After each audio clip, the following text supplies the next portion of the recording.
రేపు ఉదయం సిఆర్డీఏ కార్యాలయంలో రాజధాని అమరావతిపై సమీక్ష జరగనుంది. రాజధాని రైతుల సమస్యలపై ఏబిఎన్ ఆంధ్రజ్యోతి డిబేట్ జరిగింది.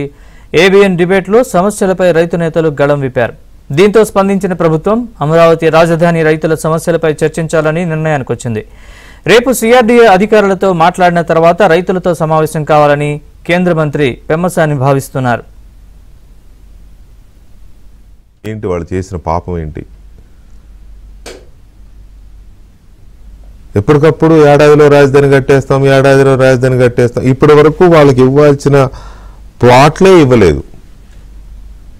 స్టేట్మెంట్ మాత్రం వస్తాయి, ఏడాదిలో అయిపోద్ది, 2 ఏళ్లలో అయిపోద్ది రాజధాని. ఎట్లా అయిపోద్ది?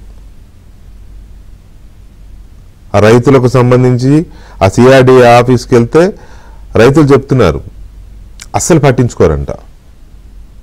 గంటల తరబడి నిలబడితే అక్కడికి వెళ్తే ఇక్కడికి వెళ్ళు. ఎలాంటి ట్రీట్మెంట్ ఇవ్వాలి మీరు? రాజధాని రైతులు వస్తే, ఆ భూమిని ఇచ్చిన రైతులు వస్తే ఆఫీస్కి ఎలాంటి ట్రీట్మెంట్ ఇవ్వాలి? వితౌట్ అపాయింట్మెంట్ ఎంట్రీ ఇవ్వాలి. రెడ్ కార్పెట్ వేసి లోపలికి పిలవాలి వాళ్ళని. వాళ్ళు తరతరాలుగా అనుభవించాల్సిన భూమిని రాసిచ్చారు వాళ్ళు. అలాంటి వాళ్ళని మీ బోడీ ఆధిపత్యాన్ని, అధికారాన్ని చూపించి వాళ్ళని చిన్నబుచ్చుకునేలా చేస్తారా? అంత నిర్లక్ష్యమా రైతులంటే? సమాధానం కూడా చెప్పనంత బిజీ అయిపోయారా మీరు? ఏం ఓడబొడిచే పని ఉందని అక్కడ ఎక్కడిదక్కడే ఉంది. ఇంకా అక్కడ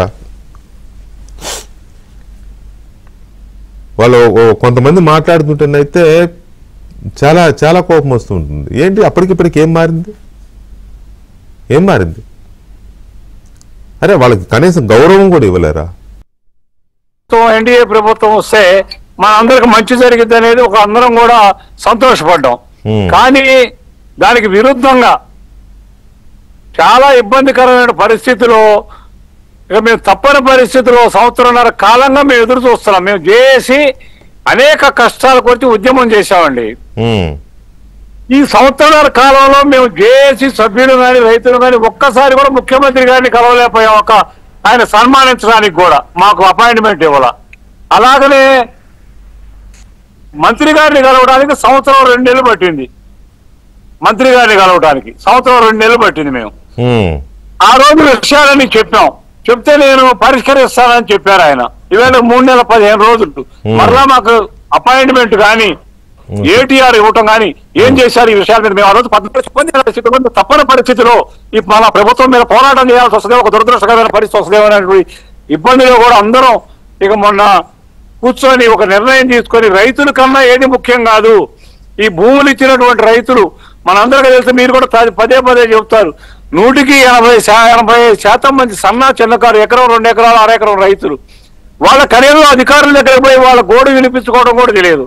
అట్లాంటి వాళ్ళ పక్షాన మేము ఆ రోజు ఉద్యమం చేసేటప్పుడు మన ప్రభుత్వం రాగానే మీ సమస్యలన్నీ పరిష్కారం చేయడానికి మేమందరం మీకు అండగా నిలబడతాం అని ఆ రోజు మేము అందరూ కూడా హామీ ఇచ్చాం. ఇవేళ పోతే గ్రీవియన్స్ లో మేము ఒక సమస్య మీద ఇస్తే పరిష్కరించామండి అని మీకు ఒక లెటర్ ఇది వస్తుంది, మెసేజ్. ఏం పరిష్కరించారని అడిగితే పై అధికారికి పంపించామండి, అదే పరిష్కరించామంటున్నారు. మొన్న మేము